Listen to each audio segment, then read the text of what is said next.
हाल ही में वेनेजुएला के राष्ट्रपति निकोलस मादुरो को अमेरिका ने हिरासत में लिया और कोर्ट में पेश किया गया। इसके बाद एक बड़ा सवाल खड़ा हो गया, क्या कोई देश किसी दूसरे देश के राष्ट्रपति को गिरफ्तार कर सकता है?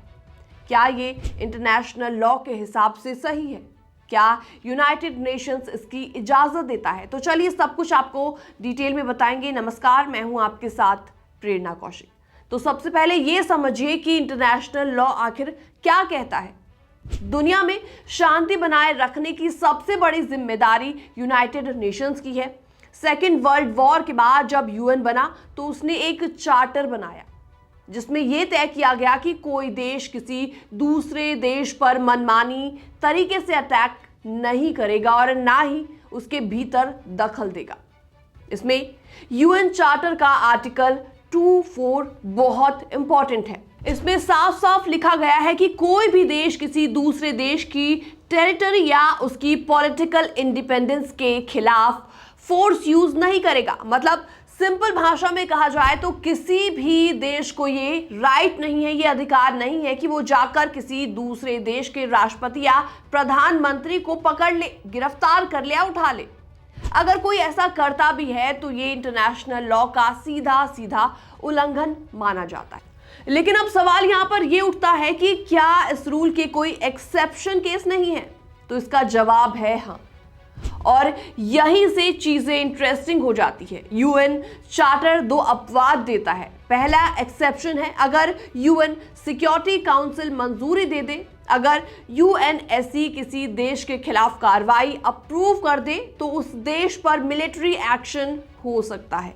लेकिन ये अप्रूवल बहुत रेयर केस में मिलता है क्योंकि यहां बड़े देश वीटो पावर इस्तेमाल कर लेते हैं। और इसके अलावा इसका दूसरा एक्सेप्शन है सेल्फ डिफेंस यानी कि आत्मरक्षा। आर्टिकल 51 कहता है कि अगर किसी देश पर हमला हो जाए तो वो अपनी रक्षा के लिए एक्शन ले सकता है। एग्जाम्पल के लिए अगर कोई देश ओपनली अटैक कर दे या टेररिस्ट के थ्रू हमला करवाए तो दूसरा देश जवाबी कदम उठा सकता है। तो ध्यान में रहे, यह भी सीधी गिरफ्तारी की अनुमति नहीं देता, यह सिर्फ सुरक्षा और रक्षा के लिए फोर्स यूज करने की बात करता है। अब वापस आते हैं मादुरो केस पर। अमेरिका का दावा है कि उन पर ड्रग ट्रैफिकिंग, करप्शन और इंटरनेशनल क्राइम्स के सीरियस आरोप हैं और इसी बेसिस पर, इसी आधार पर यूएस ने एक्शन लिया, उन्हें हिरासत में लिया और कोर्ट में उनको पेश किया गया। मादुरो की गिरफ्तारी के बाद बहस काफी ज्यादा शुरू हो गई कि क्या ये इंटरनेशनल लॉ के खिलाफ है।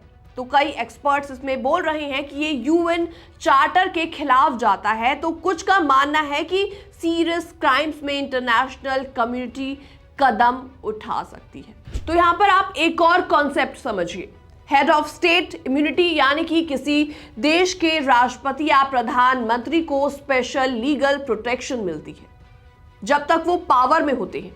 जनरली दूसरे देश उन्हें अरेस्ट नहीं कर सकते, लेकिन अगर उस पर इंटरनेशनल लेवल के क्राइम्स जैसे कि जेनोसाइड, वॉर क्राइम, टेररिज्म होते हैं तब काफी ज्यादा बहस छिड़ जाती है। तो कुल मिलाकर नॉर्मली कोई भी देश किसी दूसरे देश के प्रेसिडेंट या पीएम को अरेस्ट नहीं कर सकता। ऐसा करना यूएन नियमों के खिलाफ माना जाता है। सिर्फ दो हालात में कार्रवाई पॉसिबल है, यूएन सिक्योरिटी काउंसिल की मंजूरी या फिर सेल्फ डिफेंस का मामला। लेकिन प्रेसिडेंट को गिरफ्तार करना, उन्हें उठाना, कोर्ट में पेश करना, ये बहुत रेयर और काफी ज्यादा कंट्रोवर्शियल स्टेप है। इंटरनेशनल लॉ के अनुसार किसी दूसरे देश के कार्यकारी राष्ट्रपति को अरेस्ट करना नॉर्मली इलीगल है। सिर्फ यूएन अप्रूवल या सेल्फ डिफेंस की एक्स्ट्राऑर्डिनरी सिचुएशंस में मिलिट्री एक्शन पॉसिबल है, डायरेक्ट अरेस्ट नहीं।